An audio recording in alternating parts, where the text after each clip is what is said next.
Good morning to all of you. Welcome back my YouTube channel. आप सब कैसे हैं? उम्मीद करती हूँ आप सब भी बढ़िया होंगे और आप सबकी पढ़ाई भी बहुत अच्छे से चल रही होगी। ये मेरा एसटी ब्लॉग मंडे की सुबह का है। सुबह में बच्चों को स्कूल पहुँचा के और सारे काम से फ्री होके मैं यहाँ पे सबसे पहले बैठने के लिए बैठ गई हूँ और आज मैं अपना जो भी पुराना पढ़ा हुआ है उसे एक बार रिवाइज़ करूँगी, क्योंकि पिछले 2 दिन मेरी पढ़ाई बिल्कुल भी नहीं हुई है। करवा चौथ के लिए मैं घर पे गई थी, तो 2 दिन पूरा घर पे लगा है और घर पे जाने के बाद इतना सारा काम हो जाता है और घर के लोगों के बीच पढ़ाई करना थोड़ा सा मुश्किल हो जाता है। इसीलिए इस 2 दिन मेरा पढ़ाई भी गैप रहा है और ब्लॉग भी इसी कारण से नहीं आ रहा था। लेकिन आज मॉर्निंग में ही अब मैं आ गई हूँ और बच्चों को भी स्कूल पहुँचा के फिर फ्री होके अपनी पढ़ाई को स्टार्ट कर दी हूँ। इसीलिए सबसे पहले मैंने सोचा कि जो भी पहले से पढ़ा हुआ है सबसे पहले उसे रिवाइज़ करती हूँ, फिर इसके बाद कोई नया टॉपिक स्टार्ट करूँगी। क्या होता है कि जब हम 1-2 दिन नहीं पढ़े रहते तो फिर एक बार नोट्स खोलने के बाद लगता है कि सबसे पहले हम ये देखें कि हमने पढ़ा कहाँ तक है। तो मैंने सोचा कि एक बार जितना भी पहले का पढ़ा हुआ है उसे सब रिवीज़न कर लेती हूँ, फिर इसके बाद अपने आगे की जो भी टॉपिक होगा उसे कवर करूँगी।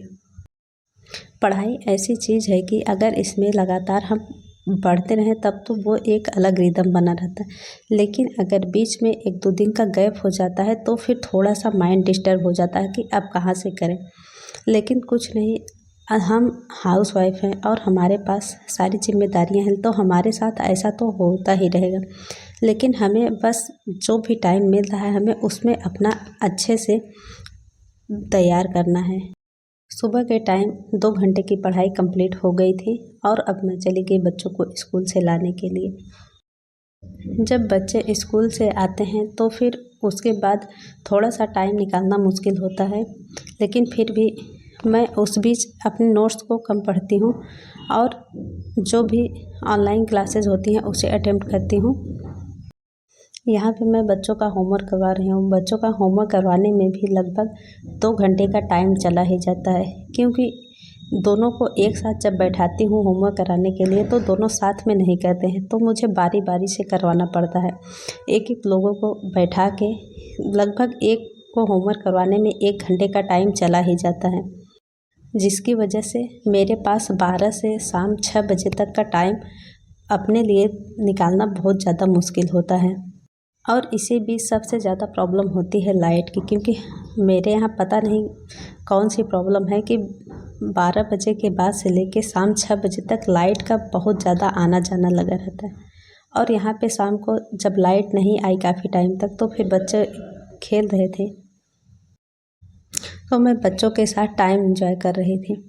क्योंकि इस बीच तो पढ़ाई हो नहीं पाएगी, तो मैंने सोचा क्यों ना बच्चों के साथ ही टाइम बिताया जाए। तो कुछ इसी तरह से मेरा डेली का शेड्यूल रहता है और दिन किस तरह से निकल जाता है पता ही नहीं चलता है।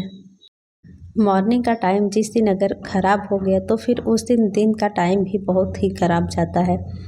इसीलिए मैं ज़्यादातर कोशिश करती हूँ कि जब तक बच्चे स्कूल हैं तब तक भी जो भी पढ़ना है उसे पढ़ लूँ, क्योंकि इन लोगों के आने के बाद यही शेड्यूल रहता है शाम तक। और रात को फिर जब ये लोग खाना पीना खा के सो जाते हैं तो फिर उस बीच 2-2.5 घंटे की पढ़ाई कर लेती हूँ।